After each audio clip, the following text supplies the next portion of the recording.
Express Media acknowledges that this launch is being live-streamed from the stolen lands of the Wurundjeri and Boon Wurrung peoples of the Kulin Nation. We also pay our respects to the traditional custodians of the lands on which our readers have written and shared their work from. We acknowledge that First Nations people are the traditional custodians of this land, whose cultures are among the oldest living cultures in human history. We pay respect to the elders of these communities, past and present, and extend that to emerging community leaders. We recognise that sovereignty was never ceded and that colonisation is an ongoing process. It was, is, and always will be Aboriginal land.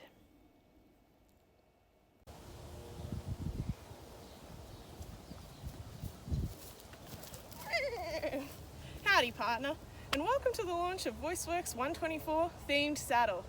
Throughout this afternoon's ride, you'll get beautiful views of doppelgangers, gas station fries, aunties, and extra large artificial birds of paradise, which you'll be able to identify with the help of your hosts, me, Adalia, and Horsey, the horse. Making an issue on Voiceworks is a lot like making a fabric horse, in that I have experience of both, and I will be showing the making of the fabric horse while I describe the making of Voiceworks, because I find it a bit awkward having to look at my own earnest expression for too long. Each issue of Voiceworks brings me a great and particular joy. In this sense, Saddle is like every issue of Voiceworks, while also being utterly singular, like every issue of Voiceworks is. Like Rumi's Elephant in the Dark, the pieces in Saddle each represent a different vision of horsiness. In some of them, the horses are literal, or are literal embodiments intended as metaphors. But as the pieces in this issue attest, horses are more than themselves. Horses are playful, horses are growing up, horses are embodiment, friendship, big eyes, and big feelings. Like a horse, Voiceworks is all of these things and more, thanks to the many people who add their own flowers to our mane, who pick our hooves and brush our tail. These people include the writers who send us their work, the editorial committee who work with them, and my colleagues at Express Media, Jessie, Jess, Magenta, Selena, Amy, and Isha. These people also include our readers, many of whom have participated in the mag, or will, in some other way throughout its lifetime. Thank you so much for your love, your care, your trust, and your time. I hope you enjoy this issue of Voiceworks. Now that's over, let's gallop on to the readings. First round the bend, we've got Laura Charlton reading from her story, Some Animal Breathing. Laura is an English theatre and creative writing student living on Wurundjeri country. Most importantly, she is literally just some guy. Take it away, Laura. I couldn't be angry with such an impressive animal. It kept alongside me, down the corridors of dusty highways, beating the earth into submission, leaping deftly over the crushed kangaroos that lined the side of the road. The rider was bent close to its neck, still expressionless, the wind snagging her hair, cracking her shirt. My car wheezed beneath me, the engine rattling like air in a dying throat. The horse was beautiful, breathing. My gaze caught on its flaring nostrils, and I nearly drove right off the road. The girl and her horse were familiar to me by that point. The first time I saw them was outside Hallie's house, the day I ran. Hallie had been standing in the doorway behind me while I stared into the street. The early morning was bruised with shadows. The black horse an old god, and the girl shivering on its back like a watertop reflection. Her eyes were wide that first encounter. She was just as surprised as I. You could at least look at me when I'm talking to you instead of staring off into space, Hallie spat. Be brave for once. I couldn't have explained to her that I wasn't staring into space, that I was staring into myself. Instead, I couldn't have found the words. I would have been frozen there forever without the naked tenderness that overcame the rider as her gaze moved to Hallie. The upward tilt of her lips, the nauseating softening of her eyes. I felt Hallie shift behind me, and for a second I thought she'd kiss the back of my neck. Maybe she would have, but I was unable to stay there, looking at the girl on the horse, at her expression. I had never seen such honest, humiliating love in my face. The highway was empty. We were in some dusty nowhere, a floor of rust and the biggest sky I'd ever seen in my life. The horse and rider kept their pace, streaming through the air, fearlessly. The memory of Hallie's hands on mine, the neat, clean movement of the nail polish brush, suddenly came to me. You've never let me into your car. You never wanted anyone to know, she said once. I felt the bite of her nails on the back of my neck. where she used to like to kiss me, before I remembered the real world. The shame could kill you. Outside, the rider stretched away from the horse's neck and tilted her face up into the sun. Her hands were loose and calm on the reins. I realised my blunt nails had made crevices on the back of my neck, so I wrapped both fists tightly around the steering wheel. The road climbed a mountain, and the air cooled as trees reached up to shadow the tarmac. This was no trouble for her, atop that liquid animal, which seemed to leap right through each trunk in its path with the ease of a ghost. A green sign, ringed with rust, pointed the road to a nearby lake.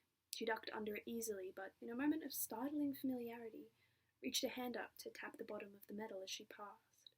This little ritual made her softer to me, but when she turned her head and found my eyes, I could still see wildness in her. It was something Hallie would like, I realised suddenly, to look into my face and see that. I found the lake, sunlight pooling onto its surface. She disappeared into the trees on the way, but I could still recognise her shape in the green, the emerald movement of her and the animal. I left the car in the car park and walked down to the bank, stepping over tree roots. Yellow explosions of golden wattle punctured the tangle of branches and leaves. The air was still and thick, pierced occasionally by a whipbird call, and then, on the other side of the lake, the crunch of gum nuts and leaves under a horseshoe. There they were, opposite me, swaddled in the sunset. The horse tossed its head, bent that great neck to nose at the mud. I wanted to brush my fingertips against the shallow skin of water where it met the land, but I was frozen under the lighthouse beam of her gaze. She could walk over that lake. I was convinced it would solidify under her feet. So, I said, and then stopped, unsure of how to finally address the situation. The horse snorted into the ground and leaned forward to drink. So, what do you want? She blinked at me. A tectonic plate shifted in the planet of her face. My eyes felt hot and my throat was raw and dry. In a hard voice I said, "It's not a difficult question. Why are you following me?" She looked stricken. I recognized the tear on her cheek. I quickly touched my own, relieved to find it wasn't something we had in common. I remembered the curve of her smile when she caught sight of Hallie, the melt of desire across her face. I couldn't believe how shameless she was. "Jesus Christ," I shouted, "pull yourself together." The horse lifted its head, ears pricked towards me. The rider pressed her shaking hands hard into the side of its neck and kept staring. Her lower lip trembled. Around us the air began to chill with nightfall, the lake darkening. Finally, she opened her mouth to speak, but I heard no words. Only the clear sound of her breath, like wind through reeds, so distinct I could have felt the warmth of it on my cheek. My arms folded as I turned from her and began my walk back uphill to the car. I thought I would beat her easily, seeing as she had that whole body of water to navigate around, but soon enough I heard the even measure of hoofbeats behind me. When I reached the car, she manoeuvred her horse to stand beside the driver's seat and offered me the reins through the open window. Her eyes were soft with hope, even if she tried to earn my approval by pulling some defiance into her expression. The tips of her fingers were smooth around the green of her straight, neat nails. She had her other hand in the horse's mane, stroking it calmly. Was there a clone of Hallie out there that had painted her nails? Did she get kisses on her fingertips? I looked up into that familiar face and wanted to believe that she didn't. She offered me a twitch of her lips, something that could have become a smile. I recoiled and told her no, my tongue a furious knife. No, I'd never ride that beast. Are you kidding me?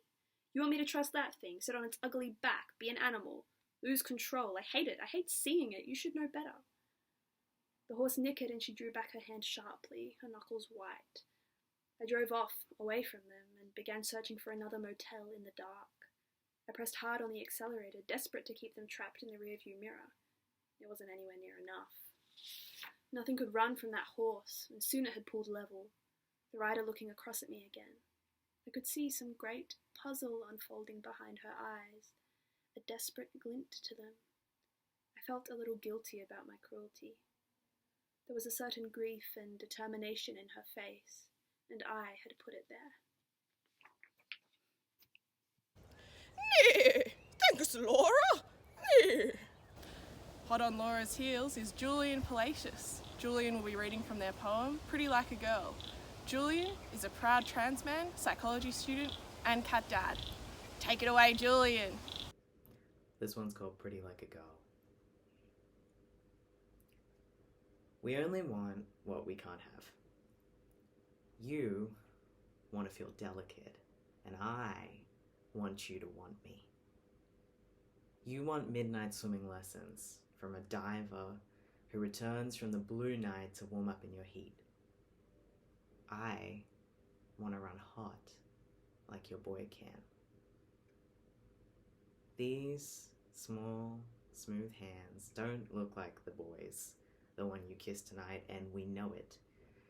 But let's put that aside for a second. Maybe we can write me in. Picture this. I ache for you. These gas station fries taste like your skin sweating under the moonlight, letting our windows down to the electricity of the night. My stage makeup is starting to crack, but you won't notice. For the road above, the sky beneath, the indicator clicks. The phantom turns we make on the treadmill of my desire. Wrong way, turn back, every blink of my eyes. I want your jacket back. The one that smells like me, the one you put over my shoulders in the earlier scene when all the other kids disappear and we're alone at the drive-in, holding my breath as you heave evenly, waiting for the sappy song to change. You want to get home. And I want every red light, every driveway, a new beginning for every boy but me to lead us down the right roads for once. I said, I want your jacket. Hand it over and let me weave a different fiber of my being in. I'm running out of time to get the message through tonight. Before my heart stops with your engine, let me slip once more into these would-be memories silent against our skin, where you don't flick the lock. The water never rushes in. If only this dress I wore didn't hang and rasp like tissue paper, too loud to see me. Maybe being a man is your knife to the vent where my love comes out tainted pink. So I put this on for you, pretty like a girl. With what I have, what else is there to be? She could be yours if we could both want what we already have.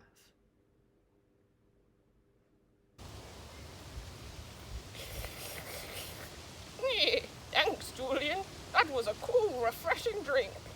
Neck and neck, and coming up next, it's Amy Gee and Victoria Zhou reading from their comics Yeehaw and The Horse is Slow. Amy Gee is an illustrator working on Wallamedigal land who also contributed the illustrations to this issue of Voiceworks. Victoria Zhou is a bookseller by day and artist by night. Take it away, Amy and Victoria. 姨好，好意思吗？姨好，姨好。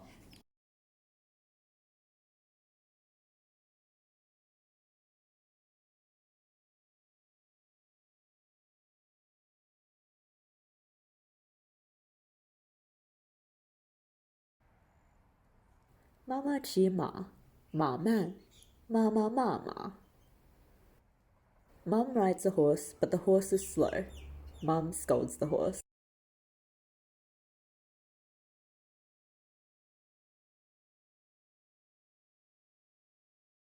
Thanks, Amy and Victoria. Your partnership is truly inspiring. Whoa!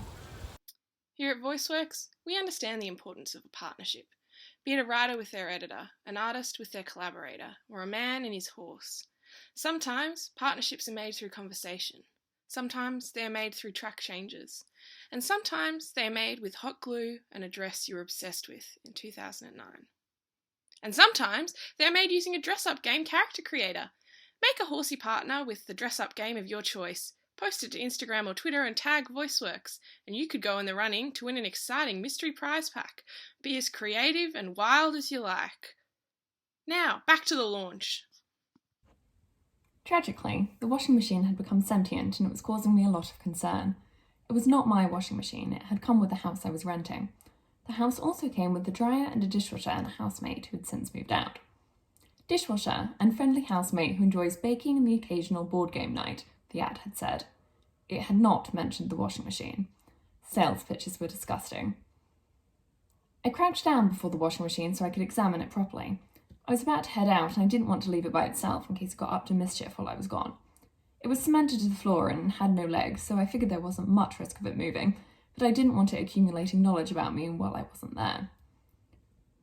The reason I knew the washing machine was now sentient was because it was looking at me. It had a great dark eye blinking blackly, and in the depths of the eye I could see a malevolent glint.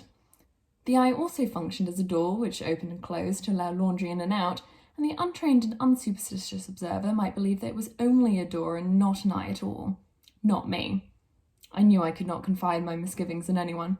My cousin Sylvie had told me I should be more open with people, and so I had tried to disclose my concerns to my old housemate, but she had dismissed me.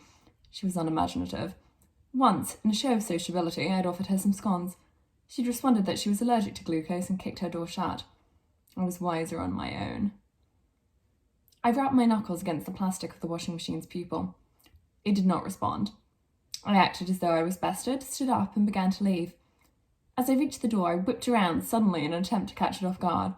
I stared at it. It stared back, its huge eye, unblinking, fixed on me. "I'm watching you," I said. The washing machine said nothing. It was stoic that way. I thought about the washing machine all the way to the shopping centre. Sometimes I like to shoplift small items from large chains with poor security and dubious labour policies, largely for the thrill. It provided an exciting reprieve from living according to other specifications. Plus, the shoplifting really helped my budget. I hadn't paid for avocados in years. Sometimes, when I was especially bored by the organic chemistry lectures my $2,000 university scholarship obliged me to sit through, I'd debate whether or not I could steal an extra-large artificial bed of paradise. It was significantly more unwieldy than the things I typically stole, and I thought it would represent an improvement in my abilities. My old housemate had owned a lot of potted plants. When she'd moved out, she'd grown tired halfway through packing them.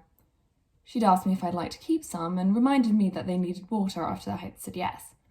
I'd been offended by the implication that I did not know how plants worked, but despite my best efforts, two had crumpled and turned brown within the week. This was not a problem I'd run into with an artificial extra-large bird of paradise. I thought it would make a statement in my living room. It would signify to future housemates that I was friendly, with a sense of style. I'd been so absorbed in planning this heist that I failed one of my mid-semester exams. I'd needed to pretend my grandma had fallen down the stairs to receive special consideration, but I didn't stop shoplifting. Once I had been caught. There'd been a plainclothes loss prevention officer at the Target I was robbing. We were standing next to one another by the lipstick. I thought she was admiring my handbag and did not realise she was actually watching me slip a makeup brush into the sleeve of my shirt. This was before I knew that plainclothes loss prevention officers existed, and long before I discovered that the resentment they felt because they weren't police officers actually made them far harsher than traditional cops.